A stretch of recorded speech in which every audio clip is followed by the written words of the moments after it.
yang ciri fisiknya nyaris mirip sama dengan telur asin asli. Kalau ngerugiin konsumen itu pasti, tapi yang mesti kejawab seberapa beresiko buat kesehatan kalau telur asin akal-akalan ini dikonsumsi. Berikut liputannya. Ngomongin yang asin-asin, so pasti telur asin masuk radar dong. Yaps, kalau sampai nggak tahu telur asin, waduh kurang jauh mainnya ente bos. Telur asin ini bisa dibilang udah branding guys, dengan warnanya yang khas dan rasanya yang sengaja dibuat asin lewat proses pengeraman garam ini. Dan so pasti banyak penyukanya. Mau jadi camilan bisa, buat dimakan sama nasi juga sama enaknya. Enak, terus kadang kita main embat aja, nggak lihat-lihat asal muasal tuh telur asin. Jangan ya guys ya, jangan. Tetap mesti selektif kalau beli telur asin. Karena ada seorang temen nih yang bisikin hal yang gak ngenakin seputar telur asin ini. Lewat arahan teman, sebuah tempat kami datangi. Nah, tinggal segini telur asinnya. Mana, Pak? Yang lain kemana, Pak? Tuh, kalau yang lain pagi udah diantarin ke pasar, ke warung-warung, ke langgan. Ini tinggal segini. Ini bikin sendiri atau? Bikin sendiri lah. Makanya lebih murah bikin sendiri. Nggak ambil dari mana gitu? Enggak. Nih. Nggak percaya gitu aja, kami coba bandingin dengan telur asin yang umum dijual di pasaran. Pas telur asin ini dibelah, perbedaan keduanya mencolok banget guys. Warna bagian tengah telur asin ini terlihat kuning kecoklatan dan sedikit berminyak. Sementara telur asin yang diduga palsu, warna di bagian kuning telurnya justru terlihat lebih menyala. Misirin kan jadinya? Kagak pakai lama. Besokannya kita gerbek lagi si abang yang jualan telur asin.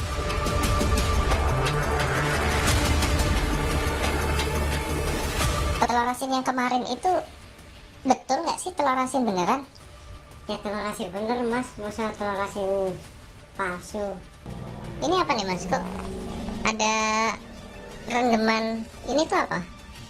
Ini buat nyerahin aja. Kan kalau telur bebek kan ini. Agak ini kusam.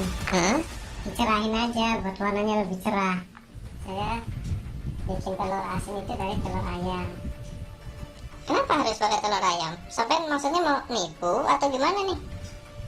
Mohon maaf mas, saya bukannya mau nipu, tapi buat untung yang ini aja lebih gitu.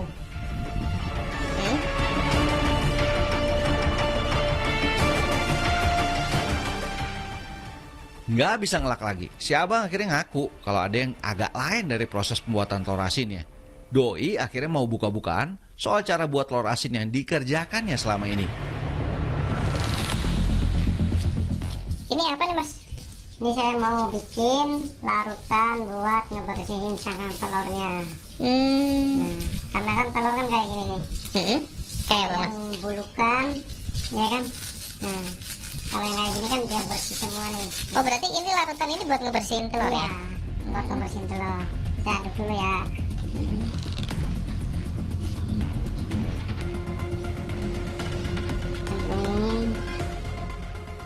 Larutan sitrun atau asam sitrat ini digunakan untuk membersihkan cangkang telur ayam negeri. Baru berendam bentaran, langsung muncul reaksi gelembung udara. Nah ini nih, lihatin nih mas. Udah mulai bereaksi kan. Gelembung-gelembungnya banyak kan. Nah, Ada gelembung-gelembungnya? Nah, biasanya udah mau ini, udah ngelupas itu Apanya? cangkangnya. Bentar lagi kita gosok, bersihin. Berapa lama biasanya kayak gini Mas direndam? Direndam 5 menit. 5 menit? Nggak mau 10 menit ya. Tapi ini apa nggak bahaya nih Mas sampai keluar gelembung-gelembung kayak gini Mas? Ya kalau bahaya nggak bahaya ya nggak tahu ya. Kalau saya mau nyari untung, bukan nyari bahaya. Ya kan? Lupas ya Mas ya? Iya tuh kan, lepas. Kan jadi bersih.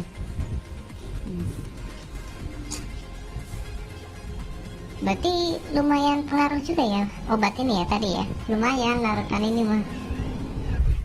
Widih, ampuh bener larutannya. Sampai bisa ngerontokin kulit ari cangkang telur ayam ini. Ini diapain lagi nih Mas? Kenapa dikosok-kosok lagi? Dibersihin. Tadi kan ada sisa-sisa yang belum bersih itu. Bersihin lah, biar bersih. Tuh kan. Nah, Jadi lebih putih ya mas ya? nih. Lihatin Hah? perbedaannya tuh. Nah, Sama yang tadi yang sebelum di yang sebelum dibersihin sama yang udah tuh. Terus, ini telur mau diapain lagi bang? Nah, kalau udah kayak gini, kita ke proses selanjutnya. Tapi kita lubangin dulu telurnya, Mas. Ya. Kenapa dia harus dilobangin mas? Kan ini buat masukin larutan garam. Loh berarti nggak di ini nanti, nggak direndam? Enggak lah, kalau direndam mah kelamaan. Kalau ini kan cepat. Masukin Ini garam apa nih mas? garam krosok. Kenapa nggak pakai garam yang itu?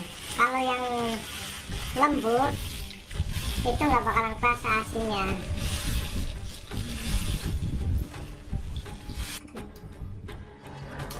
Nah, setelah kita bikin larutan garam, kita bikin larutan oren.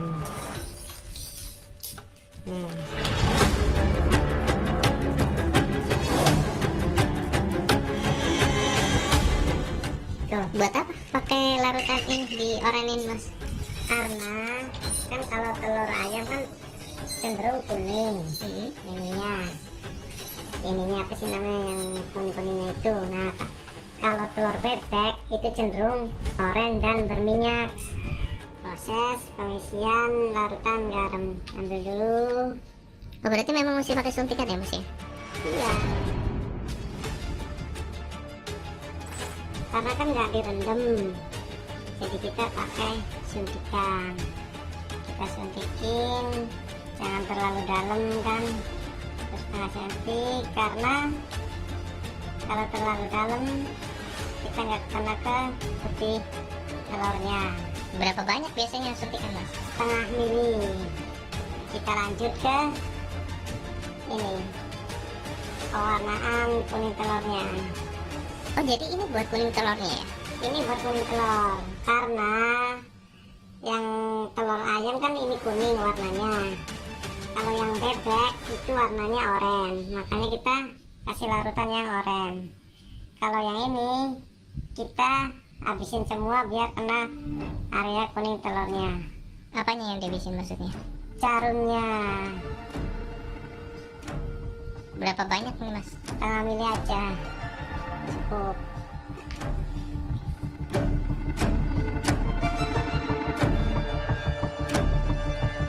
Proses nyuntik larutan garam maupun pewarna bukan perkara gampang. Salah nginjeksi pewarna ke bagian kuning telurnya, malah nanti bisa nyebar ke putih telurnya. Belum lagi kalau kebanyakan cairan yang disuntikin, baik larutan garam maupun pewarna. Bisa-bisa itu telur jadi pecah.